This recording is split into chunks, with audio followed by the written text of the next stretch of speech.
sobat, Assalamualaikum warahmatullahi wabarakatuh. Perkenalkan, nama saya Siti Umratul Wadahiyah. Saya dari Universitas Sultan Ageng Tirtayasa dari jurusan Pendidikan Kimia kelas 1B dengan NIM 228222537. Di sini aku akan membuat video tentang pembahasan teknologi transformasi digital. Nah, sebelum aku masuk ke pembahasan, apa kalian tahu apa itu teknologi transformasi digital? Teknologi transformasi digital adalah proses perubahan besar dalam cara manusia bekerja, belajar, dengan bantuan teknologi modern. Transformasi digital juga merupakan proses perubahan pada teknologi yang tadinya dari tradisional ke modern, yang meliputi perusahaan, pemerintahan, industri, dan juga masyarakat secara keseluruhan. Dengan adanya transformasi digital dapat membantu aktivitas lebih efisien, mudah, dan cepat. Teknologi transformasi digital itu apa sih? Tanpa kalian sadari, teknologi transformasi digital itu sudah berada dalam kehidupan kalian sendiri, sudah melekat gitu ya dengan kalian sendiri.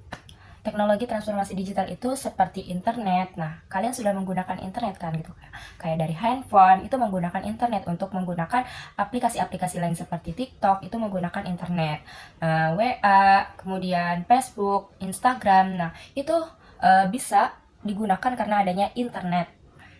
Kemudian kecerdasan buatan. Nah, kecerdasan buatan ini atau IA ini juga sudah kita gunakan juga gitu ya untuk mencari pertanyaan-pertanyaan yang kita tidak tahu gitu. Kayak sekarang tuh banyak seperti ChatGPT gitu. Apalagi untuk membantu tugas-tugas kalian itu termasuk juga. Kemudian ada Internet of Things. Internet of Things atau IoT ini adalah kondisi di mana berbagai perangkat fisik atau benda seperti sensor, peralatan rumah tangga, mesin, kendaraan, atau peralatan lainnya yang terhubung dengan internet dan bisa saling berkomunikasi serta bertukar data secara otomatis tanpa campur tangan manusia secara langsung. Seperti apa? Contohnya seperti lampu di rumah yang bisa dipantau dengan jarak jauh menggunakan aplikasi di handphone, yang dimana handphone ini sudah terhubung dengan internet. Jadi kita itu ketika mau menyalakan lampu itu bisa langsung di HP. Teknologi transformasi digital ini juga sudah menghasilkan perubahan secara cepat, mudah, dan efisien dari perkembangan berbisnis, berkomunikasi, berinteraksi, bekerja, dan juga belajar. Nah, itu sudah memberikan perubahan-perubahan. Sebenarnya kalau ngomongin tentang transformasi digital itu bukan menggantikan gitu ya.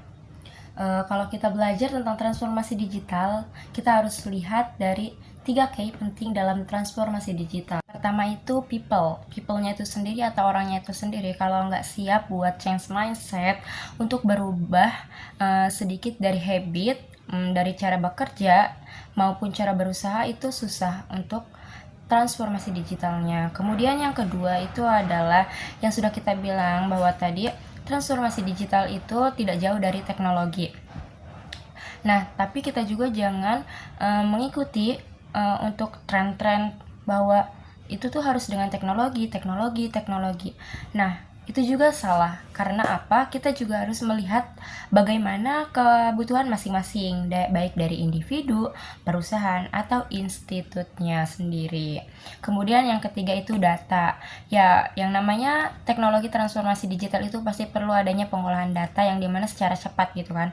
Nah, dari goals ini itu, transformasi digital itu tidak menggantikan atau tidak mengubah, melainkan menjadikan yang lebih efisien dan efektif. Nah, itu yang dimaksud dengan teknologi transformasi digital.